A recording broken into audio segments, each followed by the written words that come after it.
Welcome back to the AC Hive, where we're talking about innovation in architecture, engineering and construction. I'm Ralph Montague, Director at ArcDocs and co-founder of the AC Hive. I'm joined by John Egan, my fellow co-founder of AC Hive. John, do you want to introduce yourself quickly? Hi everyone, this is John Egan. I'm CEO of BIM Launcher and co-founder at AC Hive. I'm really looking forward to another discussion today with Kat and Ralph. So we're really excited today to be joined by Kat Dovjenko. Kat is the Design Program Manager at Google, R&D for Built Environment. What a cool position and a cool company to work for. I think everybody's going to be very excited to hear what you have to say, Kat. So if you wanted to quickly introduce yourself and just give everybody a little bit of background, how you got to the position you're in and what you're doing at the moment. Wonderful. Well, thank you for having me here. It's a pleasure and excited to chat. My name is Kat Devjenko. I'm trained as an architect and I currently consult for a small research lab at Google. 3 years ago, I kind of pivoted from a pure architecture route to something a little bit more different on managing innovative research initiatives. And in my spare time, I work alongside 3 brilliant co-investors in a AEC syndicate. And I'm also part of Architecties, a group of intrepid bands of architects now working in the tech industry. So my background into innovation and into technology has been quite interesting. I started my journey really as a finance grad in Vancouver, Canada. And I was able to work with a really great group of architects and real estate developers on developing a building on my campus as a sort of a client for my student union. And then from there, I was hooked. So I did a bit of real estate development right after my graduation. I then ended up going into architecture school, did the very pure track of architecture, and somehow found my way in San Francisco. And as the saying goes, I was in Silicon Valley. And so I ended up really taking advantage of that siren song of tech and going into Google. And it's been pretty great ever since. It's amazing how many architects end up in sort of R&D and innovation roles. Would you say your training in architecture and design thinking has led you to this great position you're in? It has, I think it does, and it has helped me. And it's great that you should mention that. I think the biggest thing is architects are inevitably, inherently trained to think transformationally. That was a lot of leaves, but basically the idea is that we tend to think, at least in our schooling and our education, on a way to do transformational change rather than marginal change. And I think when it comes to innovation, you have to think about the moonshots. You have to think about transformational change. So that's really how I got into this. I think when it comes to design thinking and sort of the crux of design thinking, I didn't know about what design thinking was until I graduated architecture school. And I realized quite quickly that I've been doing design thinking all along. And that design thinking, for at least for architects, is really just keeping the user in mind and making sure that it's user-centric and making sure the user's needs are met. Yeah, it's interesting because when John and I started AC Hive, I mean, one of the founding reasons for starting it was we felt innovation in general was quite low in the sector, but that's not absolutely true. Like, I mean, every building project is a challenge in itself, and a lot of innovation is happening in architecture and engineering, but it's happening at the project level and it seldom disseminates throughout the industry because teams are formed and then broken up, and Right. often the lessons learned are not sort of carried forward in a very low scale way. And we find that a lot of companies don't engage in formal R&D in the AEC sector. So the R&D investment is pretty low at a company level. So it's fantastic that a company like Google is obviously investing and creating a whole department that's looking at R&D in the built environment. What's driving that? Well, I think, our lab exists for Google's real estate group, and we see ourselves as harnessing Google's scale to be able to drive innovation forward. So, but it's not just purely altruistic. Google is one of the largest real estate developers in the world. It builds a tremendous amount of things. And if you've been following the news, it's going to be building more. So it's a little bit in its best interest to think about better ways of building, both in all aspects. So right from the beginning of design to the end of kind of operations and maintenance. And it has been thinking, at least in our lab, we've been multi-scaled. So we've been looking at everything from software and furniture to large urban solutions. What's the general feeling amongst all the technically advanced people at Google about the AEC sector? Like, do they find it fascinating and frustrating? And it's very interesting right now. So of course, there's people at Google, and I'm also part of Architechies, and I'm also part of a community called On Deck, which is sort of a community of founders. And one of the things that I found over the past year or so really has been this uptick of interest in the built world. Now, there's this huge blending of the digital and the built world, and you can see that with things like Nest and IoT, but I think that it's more than that. And there's just been this really big interest with the built world from techies. And I think that's incredibly exciting. why is that suddenly? Because, I mean, the built world's been around forever, and what's the sudden interest in?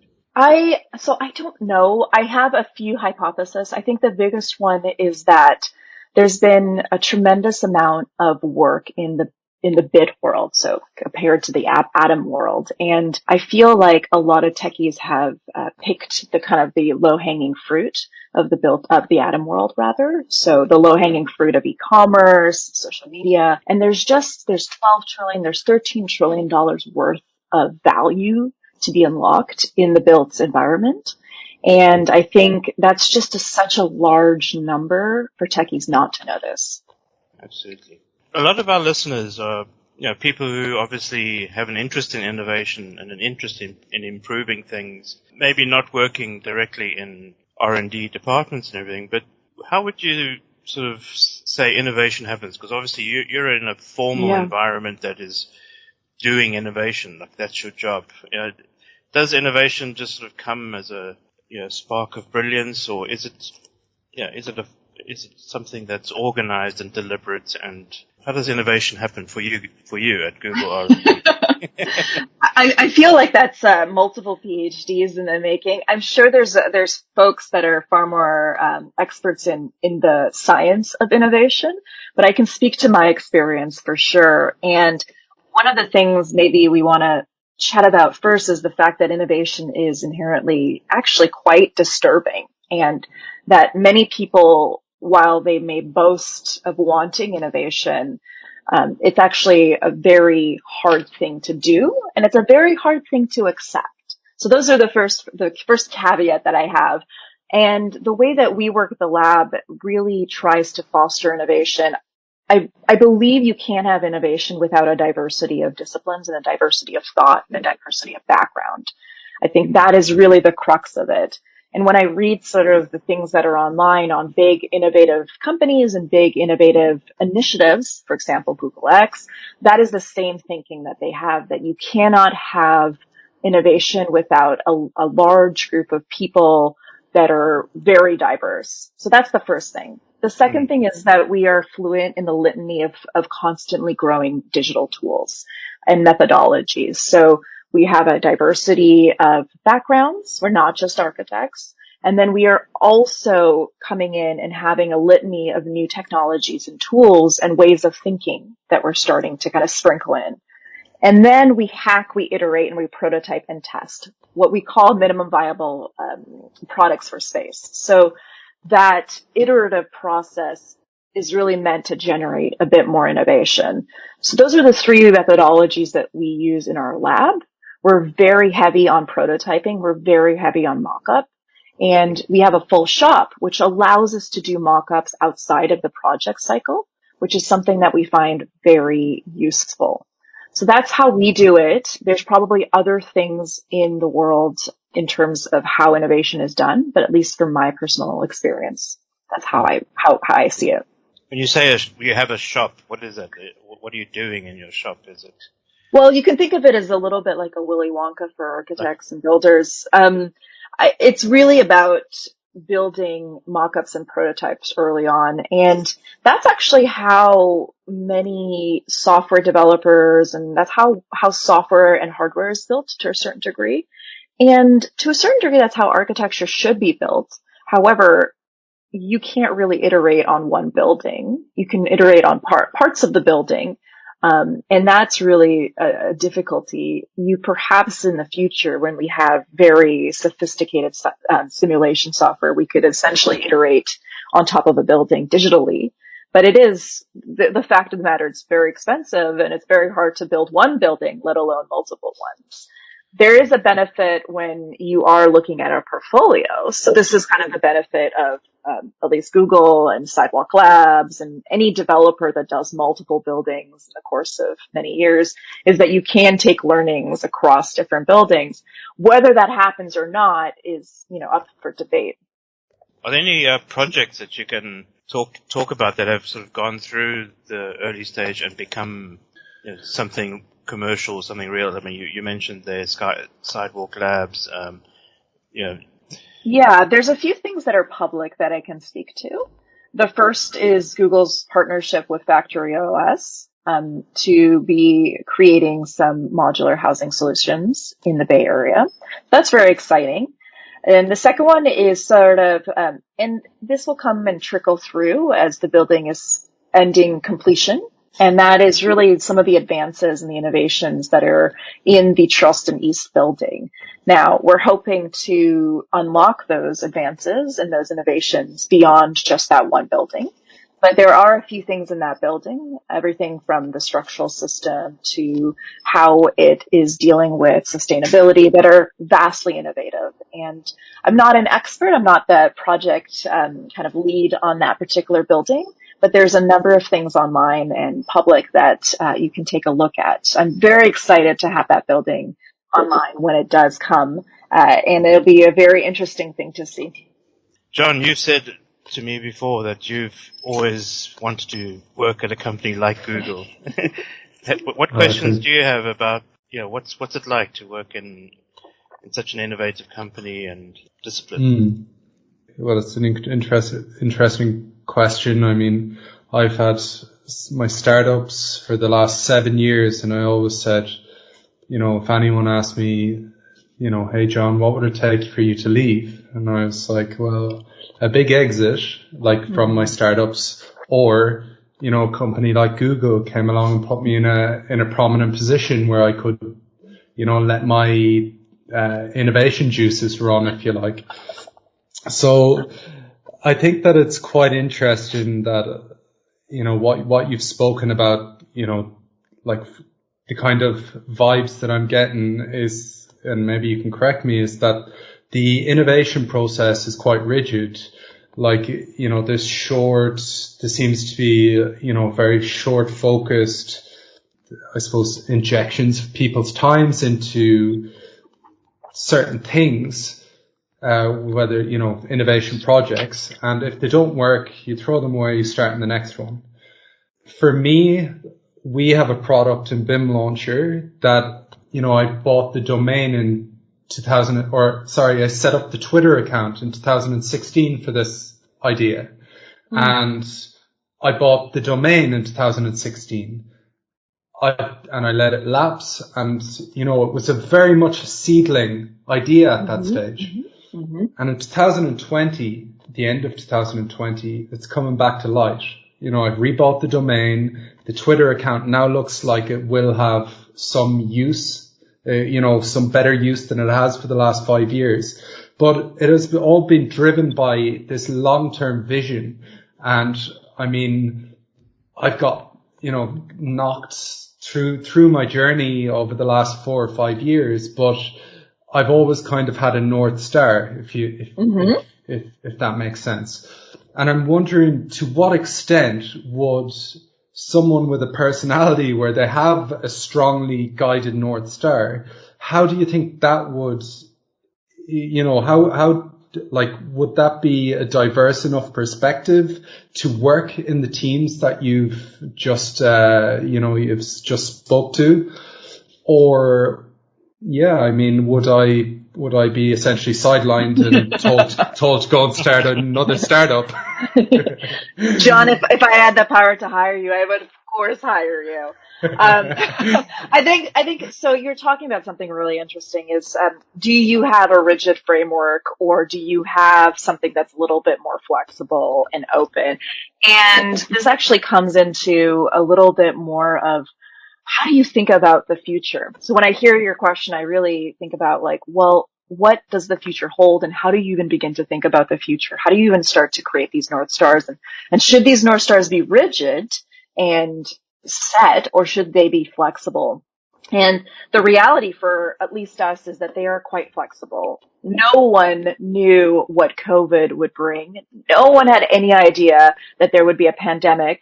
And even though we do a lot of future exercise, so for example, we did a lot of work on understanding what the future of workplace is. Naturally, every large company that has workplaces should probably undergo some sort of exercise to look at the future of workplace. But we really worked and we really looked at design fiction, and we looked at things like methodologies to look at a speculative future. When we did that, none of us could have predicted something like a pandemic. And of course, that has shifted Google's response to workplace, and that's shifted its response to how it deals with the workforce. And I think for me, to bring it all back home is, the way we work is quite flexible. So there's a rigid framework, there's a rigid principle, and those principles are actually pretty much aligned with Google's principles, kind of the user knows and there's, follow what the user needs and all else will follow, or some sort of kind of version of that. And then we have a little bit of a rigid framework of how we work internally, how our teams are formed, and how we present to leadership and how we present information. But other than that, it's quite flexible. And we did have to go through an exercise, and I imagine everyone did, when they looked at changing their North Star. So that answer is kind of little bit of both. I suppose that working environments, and brings me on to a question just about the AEC sector, and maybe the perception of the AEC sector for a lot of people. Like, we had this discussion with a previous speaker, if your child came to you, at school age and said, I want to go into the construction sector, most parents would probably try everything in their means to turn them away or distract them, because there's a general perception that the sector is sort of antiquated, dirty, maybe even corrupt. There's definitely a perception that it's, for men only, maybe tough men who can lift heavy things. What would you say to that sort of perception, and how would you encourage people who don't sort of fit into that model of that perception to enter this industry and view this industry? Well, I think that's a great question, wonderful question, and it's definitely something that I think about a lot and have experienced in some shape or form. I actually want to push back and think about that a little bit. So when I grew up in a rough neighborhood, and one of the biggest things that a lot of my colleagues, a lot of my friends ended up going into is construction and trade construction. And the fact that trade construction was so lucrative for folks that maybe didn't want to go to college, maybe didn't want to do more kind of traditional training and traditional education. And so I don't know, for my experience, I don't think if I had a child, for example, I wouldn't try to veer him or her away from a world of construction. So I think my perception is perhaps clouded by the fact of my background and also where I'm at, and maybe perhaps also by my youth and optimism for this field. So that's a bit of a caveat. But I honestly, so when I do talk to techies and I do talk to folks in this world, so folks that work in general contractors, folks that have startups, folks that are in robotics, for example, or in design tools, I do find that perhaps that perception is slowly breaking. And the reality is it has to, and it has to in really interesting ways. The reality is that we're kind of faced with a climate crisis, and we're faced with a tremendous amount of problems that are infrastructural, and we need construction to step up and to deal with that. And so I actually see at least my anecdotal, non-scientific sort of point of view, is I actually see that that is shifting. I personally never had that perspective of the industry being tremendously male forward. Yes, that's true to a certain degree, especially when you get down to the folks that are actually building the building. But I've never thought of those folks as, lesser or different. I think actually it's very hard to be on the ground, to be someone that is a carpenter or an electrician. And my experience with those people on a day-to-day basis has been nothing but positive, and it's been absolutely amazing. Those are some of the smartest people. If you know how to lay out something correctly, those are actually very hard things to do, especially if it's like raining outside or it's cold, whatever. So my perspective has always been that this is shifting, and it's shifting for the better. And you see that with people that are starting to start startups, or starting real estate development firms, or starting general contract firms, or the new people that are starting to gain positions of authority in GCs. So I actually think that that is not true to a certain degree. But of course, there's probably a few bad apples as well.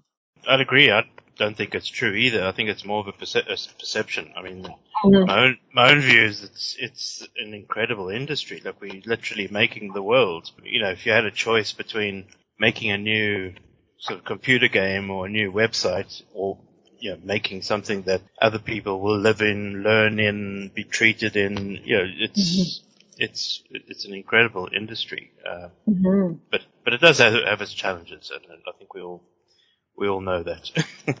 Right. So there's a lot of things to be solved and to be improved. And I think that solving those problems and improving those problems will need, as you said earlier, going back to your point, you need a much more diverse group of thinking.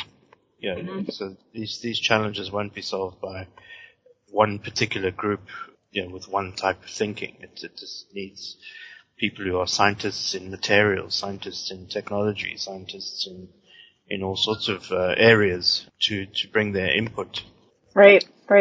Something that's just come to my mind is that earlier on in your introduction, you mentioned that you worked with a group of investors. I was right in hearing that. You quickly ran on to the next point. But I was really interested to know, what are the differences that you see between like big organizational innovation and innovation that goes on in startup organizations? And maybe you could tell us a bit more about your role there, and how you bring value to the startups. And if you could just tell us a bit more about your VC side of things, it'd be really interesting for us. 100%. This is very new. It is very small. We haven't done as many deals as we'd like to, and it's just started this year. But I do work with 3 other brilliant investors, and they all come from a background in architecture. Some of them are in startups, some of them are in later stage startups, and some of them are in big companies like myself. And one of the really interesting things that we found was that, on one hand, investors in tech don't really understand the building construction world. So either that leads them to invest in companies that perhaps are not actually that great, or it leads them to invest in, not to invest at all in construction or in the AEC world. We're seeing a shift of that, and that's kind of why we started this VC firm, was on one hand to provide some value and see that there are a number of really great startups out there that are just not getting enough of an investment, because they're in this kind of not very niche, but a bit of a different industry. It's not e-commerce, and it's not social media. It's not fintech. It's not, crypto or Bitcoin. Sort of the ones that are very popular right now in the VC world. So we started this AEC syndicate run through AngelList to really start to create more of a shift into investment into AEC startups. And over the past few months, it's been really great, both working with my team, but also seeing that there are a few VCs that are starting to sprout up and put in some money. So typically we do kind of small allocations alongside a larger venture capital firm. So it's been really great to see that there are larger venture capital firms that are interested in construction and interested in the AEC world. So that's kind of a bit of why we started this. And one of the benefits we have is, of course, we have this huge network of architects, a lot of architects that are first, we brought in onto the platform that are LPs. So all of a sudden you have architects investing in their own, which is a really great concept. And we hope to further that concept and hope to further that relationship. And one thing that we found was when we bring architects or builders or people with experience onto the platform, they're inevitably a great source of advice, a great source of a strategic investor. So that's really the benefit. If you're a startup, you have to, allocate a small allocation to our fund, but basically you're essentially getting access to a wide range of really awesome LPs that know a thing or two about construction. That's the benefit from the startup side.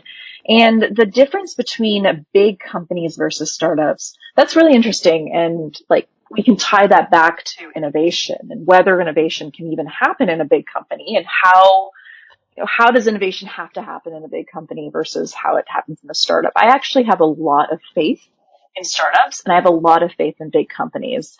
And I think startups are really great as innovation vehicles because they're hungry and because they have to create something very quickly, or their money runs out. So inevitably startups are really amazing at that end. There Probably are more also agile as well. incredibly agile and quite often very smart people, I've worked with some of the smartest founders I've known. It's kind of amazing to think about that.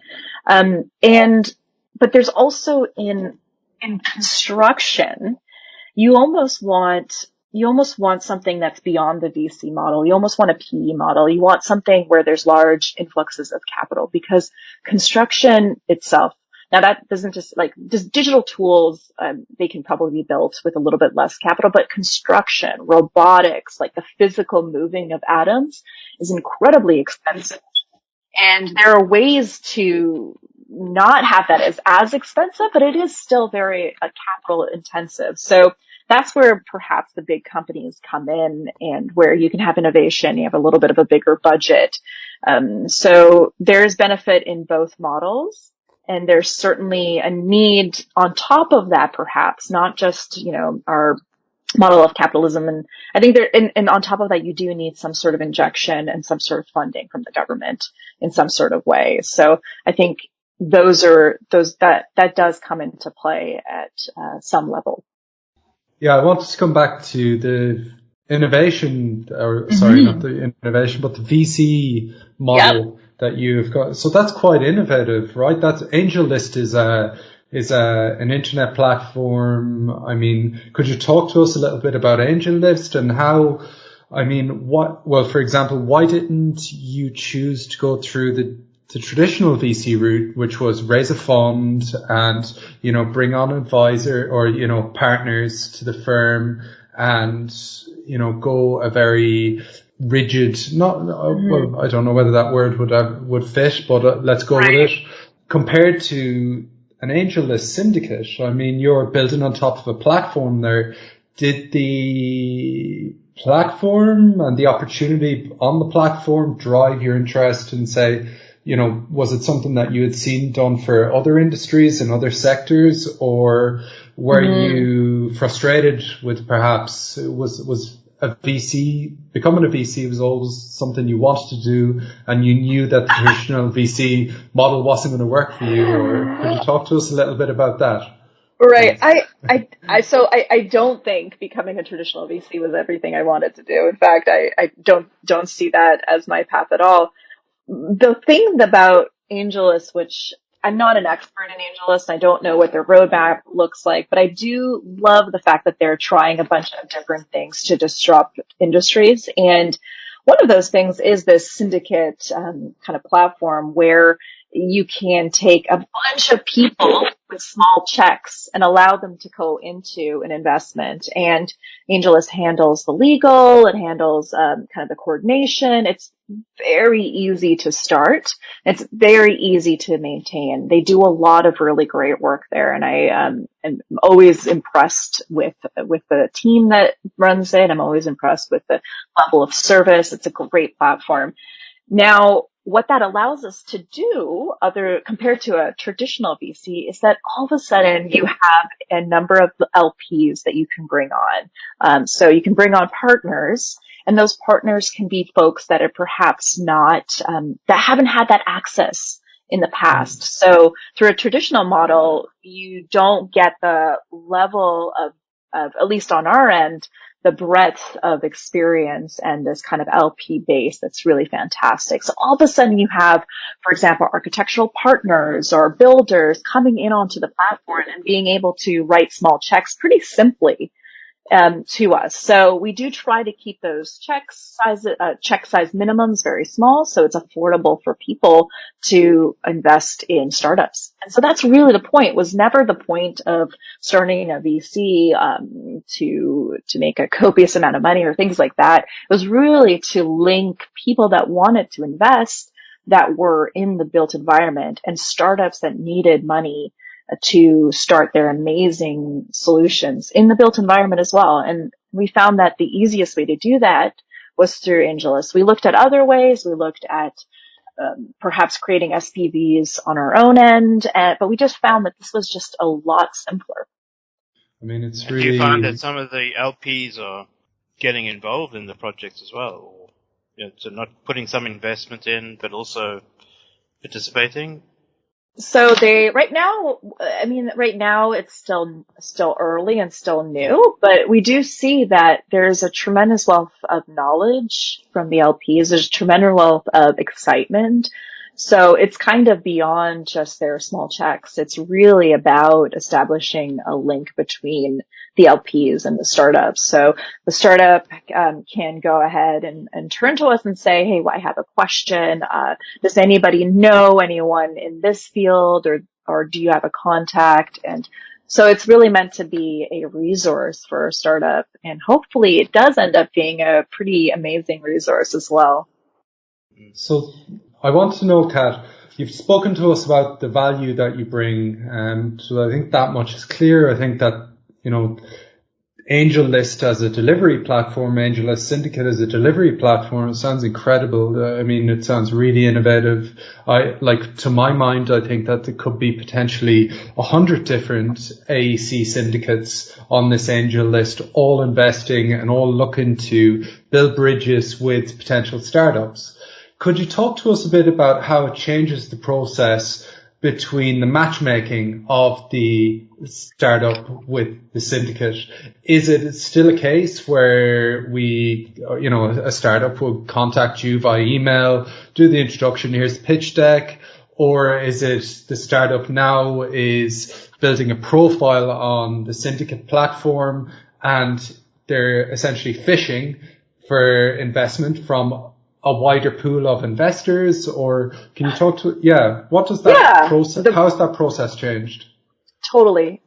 So the way that we work is that we have contacts within the startup world. So I get emails from interested startups that are looking to raise. Quite often, they've already kind of were able to obtain financing from a larger VC and have some allocation left over that they'd love for us to raise for them. And they really see the benefit of having, either they see the benefit of, bringing in architects, and sharing their future wealth with a group of architects, or they see the benefit from a strategic point of view where either those folks are going to be potential future clients or advisors, things like that. So it's less about them fishing between different syndicates.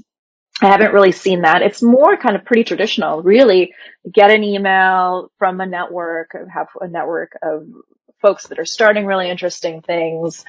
And we get an email. We kind of go through a due diligence process, a pretty robust one at that. And one of my big joys is actually to do that due diligence, to learn about that startup, to learn about those industries or the smaller industries within the construction world. And then we go through the process where we essentially put it online and we raise through our LP network. So it's pretty straightforward. And they do have a profile on AngelList. AngelList does a bunch of other things alongside this syndicate process. It allows people to hire on its platform and so on. So there's a bunch of other things. I'm not an expert in AngelList, but it's pretty straightforward. I feel like almost anyone could do it. If I can do it, most people can really do it. I think the biggest thing really is that there is a benefit for startups to actually do this. So whether that benefit is through the folks that run the syndicate or the LP network, we can provide some level of advice and help and other contacts. Perhaps they're not fully done their raise. They need other larger VCs to come in, and we can kind of broker that. There's not quite a bit, but I'm starting to see some syndicates do a lot more raises for startups in the AAC world. So syndicates that perhaps have done work on prop tech or real estate are starting to shift towards that. It's just that there's a lot of opportunity. There's a big pie out there, and everyone kind of wants a little bit of it. So it's a bit of like the Wild West when it comes to getting deals, but it's very exciting. And can you talk to us about any startups that you're involved with, that you're excited with, that's going to change the future of construction? Or yeah, I don't mean to put you on the spot, but so I can speak to one that has kind of publicly raised and as publicly said that we're part of it, and that was Hypar, and we're super excited for Hypar, and I think Hypar is absolutely game changing. I have so much faith in the founder team. I think they're some of the most brilliant people I've ever met, and they also have quite a large Discord community of sort of architect / developers. So I'm very excited for Hypar. So that's one that I'm really excited. I think I'm actually quite interested. So there's the tool world. There's the folks in the tool world. What I think is way more interesting, and these are not startups that my syndicate is funding. These are just kind of opinions of general where I think things are going. One thing that I'm really excited about is not so much on generative design, because I think that's like, probably a very loaded term at this point, but I'm actually quite interested in software that helps with really boring things like MEP layouts. So I think there's some work that was done. Social Construct currently came out of stealth mode, and they have been doing a tremendous work on trying to figure out how to best lay out MEP, sort of the boring stuff in a building. And I think when I think about the cost of a building, at least from my experience, MEP has been one of the highest costs, and it's one of the highest growing costs in a building. So buildings are getting, at least in commercial and workplace, buildings are getting more and more complex with all the HVAC, the smart building, electrical, plumbing system. There's a bunch of stuff that is not glamorous, that can be automated, that can be improved and optimized. And those are the things that I think will really set the stage. So those are really exciting. And then the last thing that I think is really exciting, and to a certain degree, there's so many of these companies that have come out, but the accessory dwelling units, the ADU companies, I think a lot of the ADU companies are really interesting. And they're interesting not because of the actual product, but they're interesting because they're small. And one of the cool things that at least if I was running these companies, one of the things that I would really try to do is, an ADU company doesn't have to build the same way as a building. So because you're small, you can do prototyping and testing quite quicker. And so you can almost use an ADU company as a test build for larger things. So I think that's quite exciting. One of the earlier points you made was that innovation is quite difficult, and it's, you know, you're coming sort of headfirst against the status quo, and challenging and disrupting, and even if something doesn't work, it probably works for somebody. You know, somebody's Right. making some money out of the wasteful, inefficient way things are working, and you're challenging it. And you've probably seen with a few projects, and I mean, Sidewalk Labs came to mind with the project in Canada that was challenged, let's say, from almost every front. Even the whole community came against it, and big companies like Katera, who attempted to industrialize the construction process, well, and are still attempting. It's not that they Right. have failed, but they probably haven't had the success they Right. anticipated. Is that sort of interface between advancing things and coming against the status quo and disruption, and obviously the ruffling of feathers that happens when you do that. How are you and your team thinking about dealing with that? I mean, we're very lucky in a sense that the company that we all work, we consult for, that company inherently is innovative and prizes innovation over things. So that's something that is very lucky and very good. Now, when we think about it a little bit broader, so the question is really about how do you advance innovation and question status quo in a large sort of general manner? Is that really what you're asking Well, for? it's particularly, I'm thinking of startups, and Yeah. when you're a small player in a market and you're coming up with innovative ideas, it's very easy for big players, the incumbents who have business models that are reaping benefits from wasteful and inefficient processes, to wipe you out, basically, or to stop you in your tracks. Right. And how do you navigate around that scenario? That's the question, right? That's the question. I think one thing to think about perhaps is the fact that when many startups start very small and have a very narrow set of things they solve for. So they solve for a particular problem and then they expand. And so I think when you solve for inherently, when you have a startup that's solving for a narrow, well-researched problem, a good startup will, talk to their users. They will research what the problem is. They will find a product market fit. Those folks are going to be addressing core needs. And I think there's so many core needs in the construction industry that need to be done. There's so much that can be done even today with the technology we have. So not even sort of the fancy robotics technology. There's stuff that we have today that we can directly improve with a bunch of technology we've had for maybe 10 years already. And so when you start small, at least in the startup model, and start very focused, you can start to make quite a bit of change. And over time, that will significantly move the needle. At least I believe so. So one of the ways in which you could start to seed innovation is through that. And I truly think that that's probably one of the better ways, but at the same time, so that's kind of a small, niche play. At the same time, you have the Kateras of the world that are funded through SoftBank and have a tremendous amount of money and need to, they're vertically integrated. They're huge changes in the industry. And there's benefit to that as well. So there's a way of growing slowly and over time. And then there's a way of growing quickly. And there are benefits and there's opportunities in construction for both. I personally think that with the scale of problems we're coming into, that we probably want more and more larger plays like Katera to start to shift the industry. And we probably even want, government or something else to promote that. So there is probably a need for larger shifts. Now, what does that mean? Well, it means that there needs to be funding for those companies to be able to scale that quickly or to be able to address those problems. That's going to be a challenge.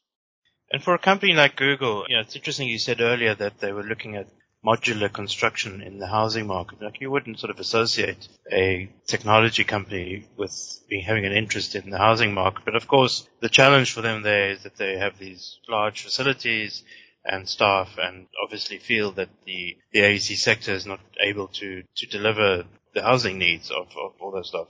I assume that's the reason that a company like Google is looking at that sector. I think you can think about it as just as not just Google, just as a client. If there's an option that allows you to build incredibly high quality, great housing at a lower cost and a lower time, then the option is obvious. So I think it was less about, hey, let's really help this modular company. It was more about, this is a solution that's solving my problems. And so I think that's really quite beneficial. And we're starting to get to a point with prefab or other solutions in construction where it's less about kind of an altruistic, I want to help, or I want to really be helping a fledgling startup, and more about, well, this is actually directly addressing my problem. And it's not housing for staff and not so much. I think it's actually larger than that. It's really contributing to the Bay Area. There's a huge need for housing in the Bay Area, for a factor of reasons, but I think it's really about addressing that big need and addressing financial needs that Google has. I think for years, many people have been saying, just wait until the Microsofts and Googles and Amazons of this world come into this AEC sector, and sort out the problem. and we've been waiting for many years. Do you think that's beginning to happen, that the technology companies are now? Yeah, I think the reality is one of the really interesting things that's happened is, I mean, Amazon and Google, their main bread and butter isn't, building housing or building things. To a certain degree, it is building servers, it is building warehouses, but it's not how they make their money. In Google, it's search and ads and a bunch of other things. And I think there's definitely benefit of the large players being interested. But one of the things that I found really interesting was the fact that you had this rise of WeWork, and there's a bunch of things that didn't go to plan for WeWork, and there's a bunch of problems that happened. But one of the greatest things that's happened with WeWork is it's spawned a generation of architects and thinkers and builders to think about space as a product and to think about architecture as a product. And WeWork was directly in the building, was in the business of space, right? Whereas Google and Amazon are kind of tangentially in the business of space. WeWork is directly in the business of space. And so it was incredibly important for it to be able to innovate on its space. And it did to a certain degree. So I think you're right that yes, there's a lot of interest, but it's really interest on the client side. I think there's going to be a number of unicorns that will happen on the AEC side. It's just a matter of time. I'm hoping that there are more Kateras that come out of this game. And so that's really sort of my answer to that. And of course, behind the physical environment, there's a lot of data, like all the information about the systems and the products that make up the built environment. So you would imagine the technology companies would have an interest in that side of the built environment, the data behind the built environment, the data that makes it happen and makes it work, if you like. Perhaps. Yeah. I mean, I think one of the things is when you're someone like WeWork, for example, you care a lot about the occupancy data, right? Because that is essentially who uses your building and how and where and when. When you're someone like Google or Amazon, it's still important, but it's not, your product isn't space. So it's a bit of a different beast. So I think when we think about data and we think about, building and data that's tied directly to buildings, I want to be kind of apprehensive and thoughtful about the fact that if there's no use for that data, then perhaps it's not that use. Like if there has to be inevitably a use for that data for a company for it to have some benefit. And unfortunately for many companies, that means selling that data rather than actually using it.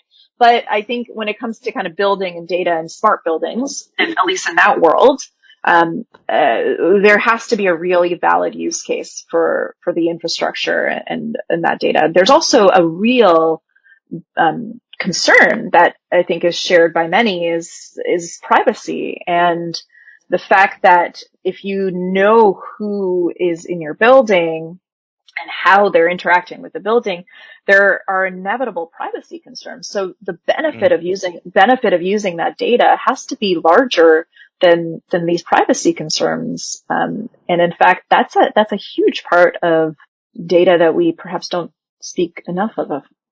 Yeah. Anyway, we've come to the hour, and John, do you have any last questions or? No, I'm all questioned out. Thanks, Ralph. And